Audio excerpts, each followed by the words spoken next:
Entitled Aunt Karen demands to live in my new house and won't take no for an answer. I teach her a lesson with updates, posted by HuggyBear21. At the time, I had just purchased my first house, but told no one about it. I wasn't even dating at this time. It was a huge 3-bedroom townhouse well outside of the nearest city, and it came with 10 acres of land. Somehow, word had gotten around that I had just bought a house. I hadn't even moved in at this point.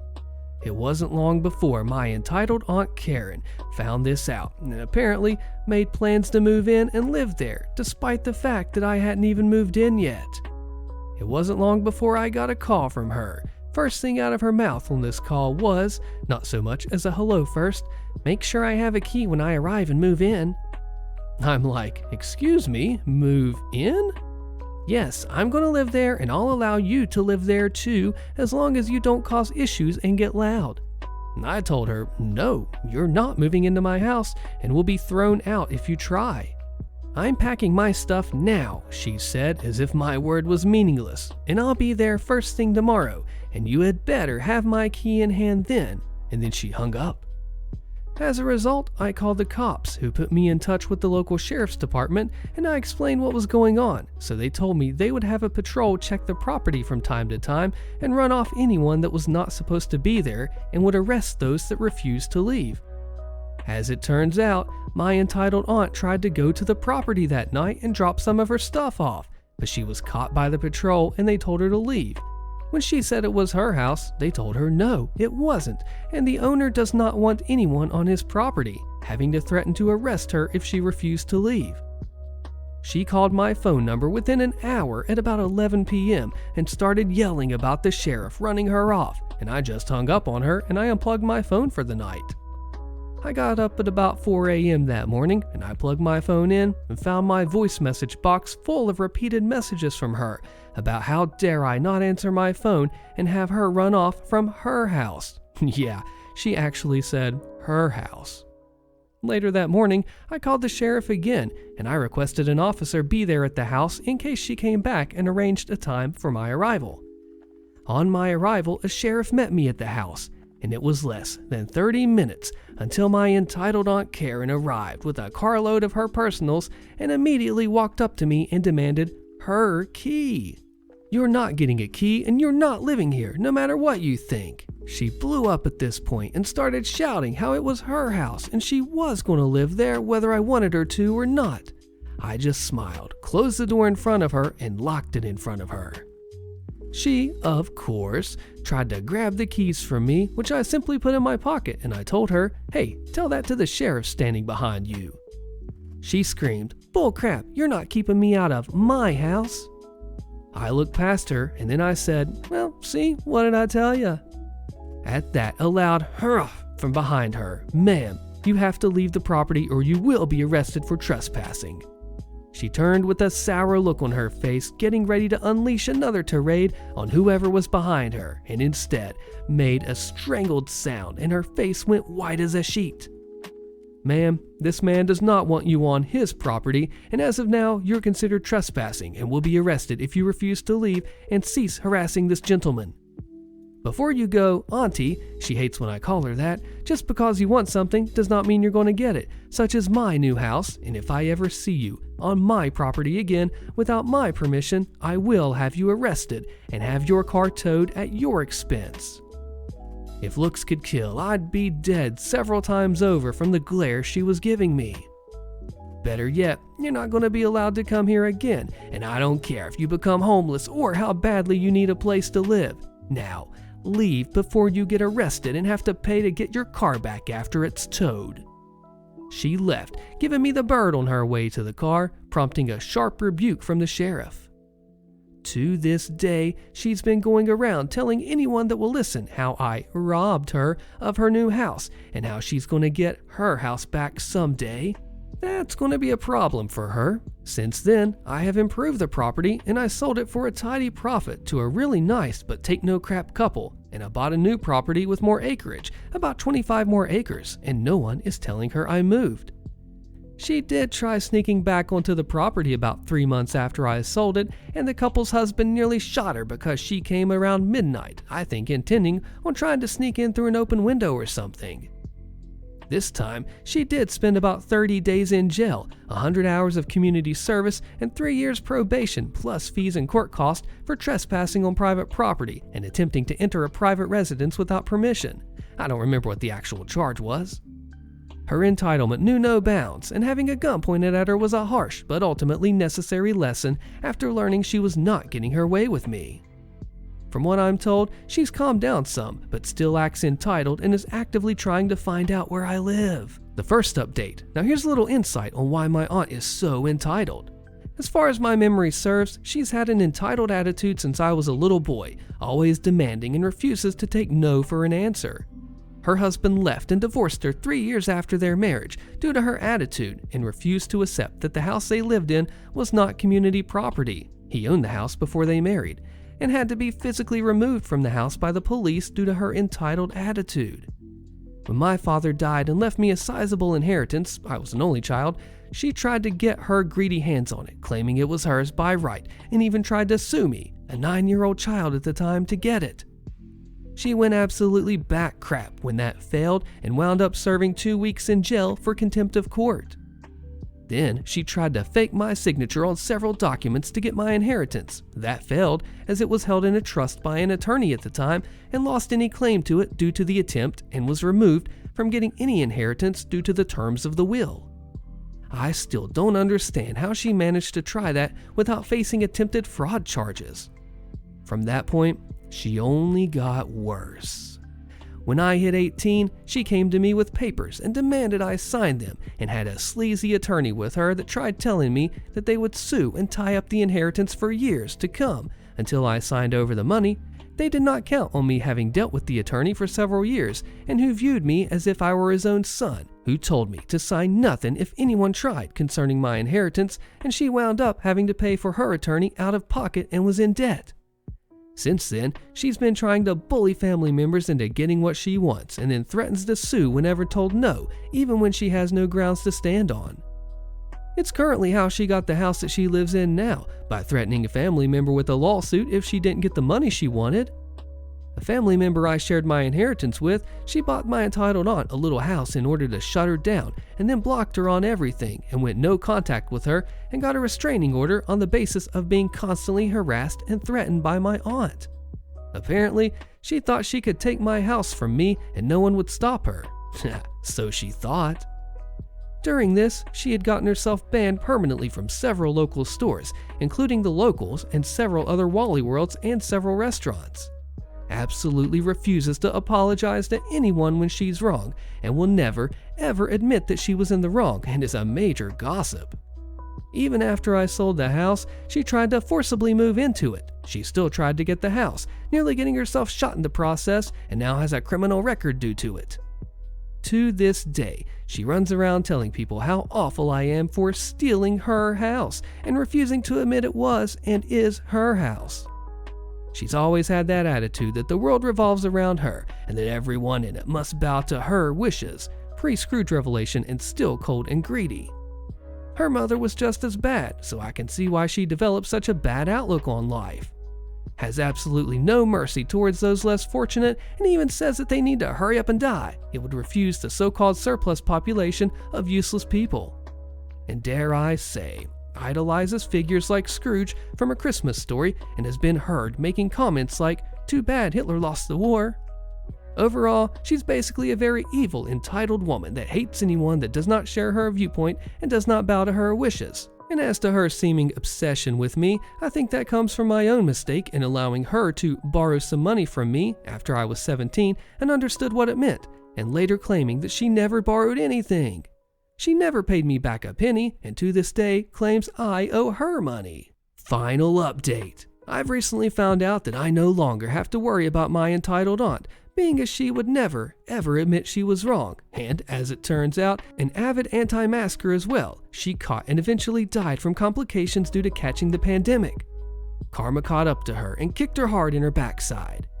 No one attended her funeral, not one single person from the family, not even her own kids.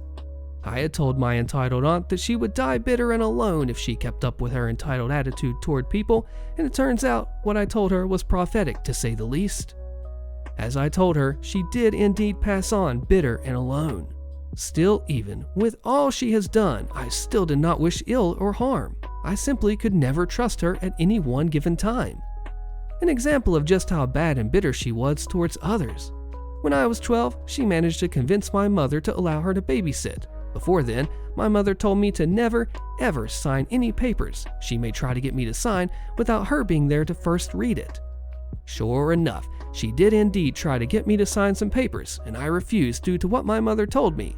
She got mad, went full Karen on me, terrifying me, and locked me in her broom closet, threatening to keep me there until I signed those papers.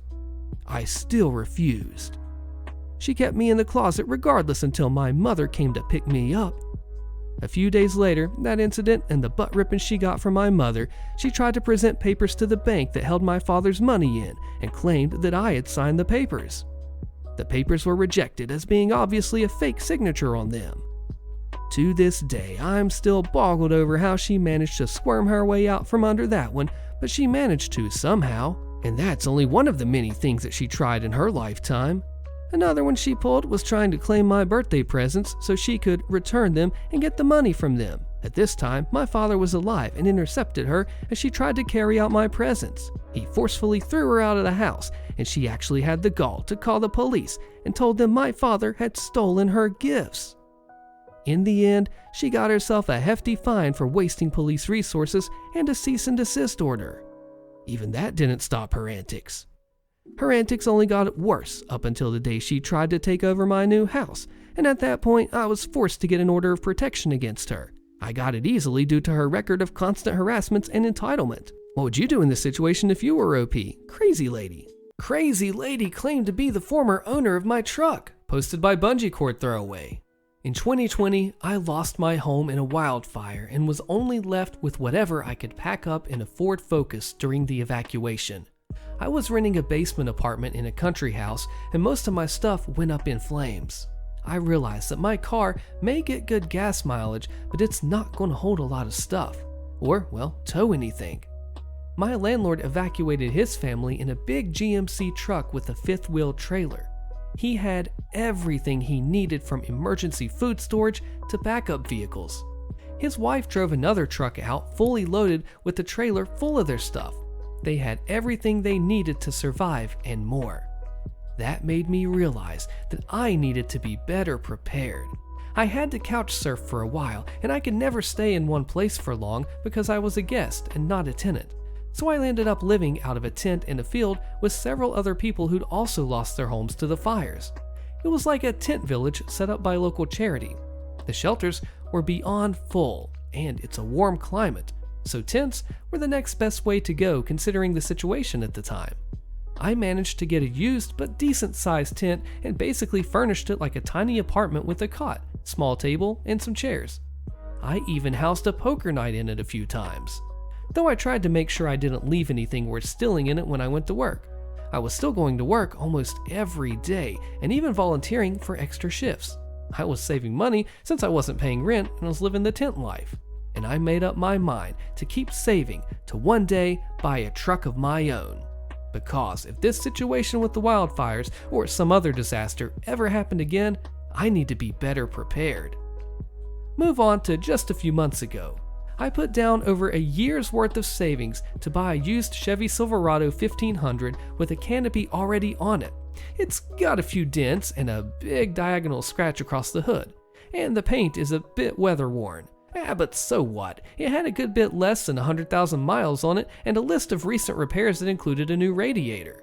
I'd spent a year living as cheaply as possible to save as much as possible. I wanted a truck and a camp trailer in case the fires ever come back. Some people have tried to call me a hoarder for picking up stuff off the side of the road and then using it, but I don't keep all that stuff at my apartment. In fact, I keep almost minimal furniture. Some remark that my apartment looks like it was just moved into, as I still keep some of my stuff packed in boxes. I want to be able to pack and leave fast if I have to, especially since the world only seems to be getting worse right now. I bought the truck, an ironically silver Silverado. I bought it off a man who looked to be in his 50s that said he has a bad back and can't use it anymore. And he gave me a steal of a deal when I came to get it by dropping the price by $1,000 because he felt that I was clearly in love with it. And I am. I'm very happy with the truck. She drives like a dream. A big, heavy dream, but still a dream. And she was clearly underdriven by the previous owner, as it's still not at 100,000 miles. I still kept my old Ford Focus though, that way my fuel costs won't skyrocket. Now, let's go to what happened a few weeks after I bought the truck. I was out in the same general area that I bought the truck in to look at a used camp trailer that I was possibly interested in buying. But it ended up being in such bad shape that I turned it down because it was beyond my skills to repair. Before leaving the town, I stopped to eat at a local diner. Great burgers there, by the way. And as I was leaving after having dinner, I noticed a woman who looked to be somewhere in her 40s looking over my truck. I'm not going to use the term Karen to describe this person because I know two women named Karen and they are both fantastic people. So no Karen here, but she did sort of have that look that people associate with the stereotype. I asked the lady what she was doing poking around my truck, and she gave me a side glare while demanding to know where I got it. I said, well, I just bought it a few weeks prior. She rushed up to me and said, I didn't buy it, I stole it. I told her, no, I purchased it from the title owner, so that makes it mine. The lady then rifled through her purse to pull out a smartphone and scrolled through it. And then she showed a photo of a truck in it. I looked at the truck in the picture, and I'll be a monkey's uncle, it was the same truck. The license plate and scratch on the hood were clearly visible, and there was also a man in the photo, the same guy who sold me the truck. When I acknowledged this, the crazy lady started yelling, "See, see," and then demanded I return it to her. She held her hand out for the keys and kept saying to give it back. I told her that I bought the Silverado fair and square off the guy in the photo, and that it's my truck now. But she didn't let up. She went and sat on my bumper and called the police. She was heavily exaggerating while talking to the operator, or the dispatcher, or whatever they call the person on the line when you call 911. I'm not sure. She refused to get off of my truck, so I decided to just wait it out for the police to show up. When police got there, I stayed completely calm, but the crazy lady went off and started working up tears and saying that her truck went missing some time ago and she finally found it. And then she demanded that they arrest me for Grand Theft Auto and get her truck back. I just calmly unlocked the doors, got my insurance card, registration, and license to hand to one of the officers. I told them to just check my documents and they'd see that I am the legal owner. But the crazy lady did not stop. She tried to run to the door of the truck that I'd opened, but I'd relocked it before I shut it. And she tried repeatedly to pull on the handle while telling the police to just arrest me already. One of the officers calmed the lady down while the other ran my information. He came back after a few minutes and said that, well, everything checks out. The crazy lady looked like a British word that I like to use that I can think best described the moment. Gobsmacked. She said that it can't be and demanded the police check again.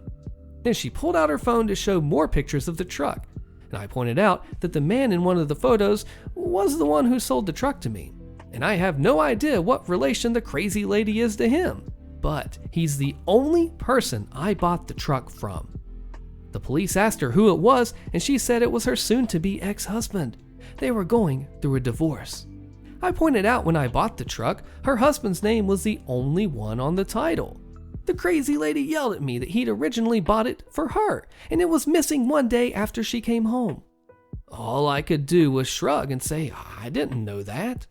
But her husband was the legal owner before me, and I bought the truck from him. The police told her that I was correct, and it is legally my truck now. The lady went from crazy to just very sad as she cried that it was her truck and he sold it without her permission. I did feel sorry for the woman and said to the police that they may want to do a wellness check on her or something.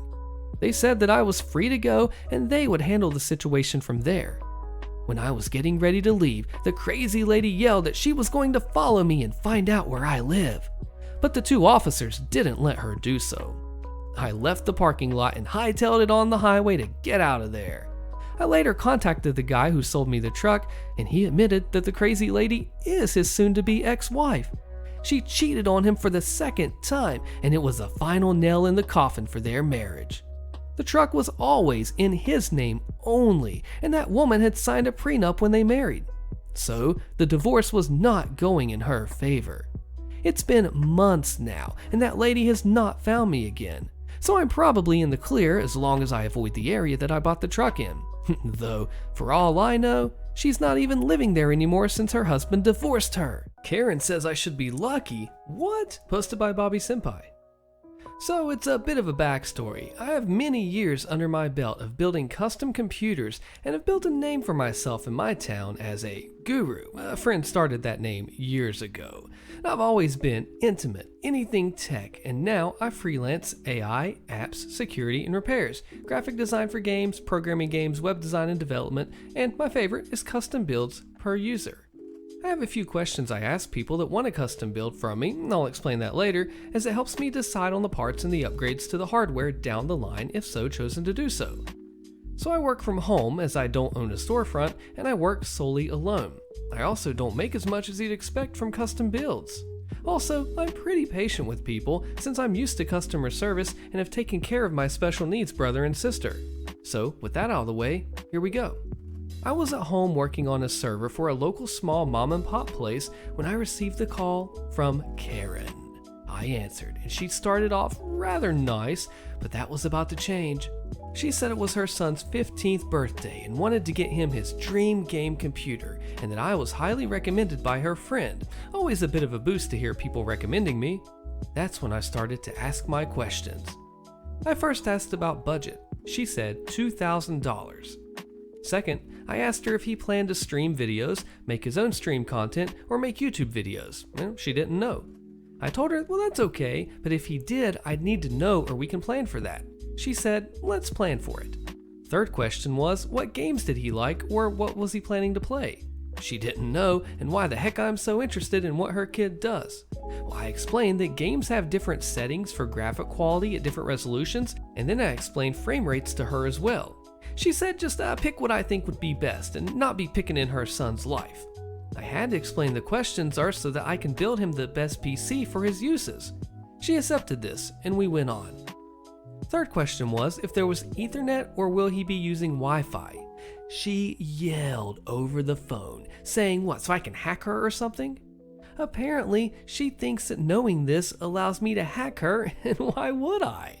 I had to explain again that this was so I could include a Wi-Fi card or a motherboard that has Wi-Fi capabilities, as some come out of the box ready for it. She was mumbling something but said fine, and if she gets hacked, I get sued. I told her that I don't hack people, I just need to know so I can spend more or less on parts. She then said, no more questions, just do it. I told her that I asked these questions to better provide the correct parts and PC services that I can, as this allows me to build to the user. She said, well, I think you have enough information now, just do it. I was thinking I literally don't have the information, as she didn't know. Maybe it was a surprise for her kid, I thought, and she didn't want to give it away. Now I think she just didn't know her kid. So I just took the most popular games and moderate graphics into account.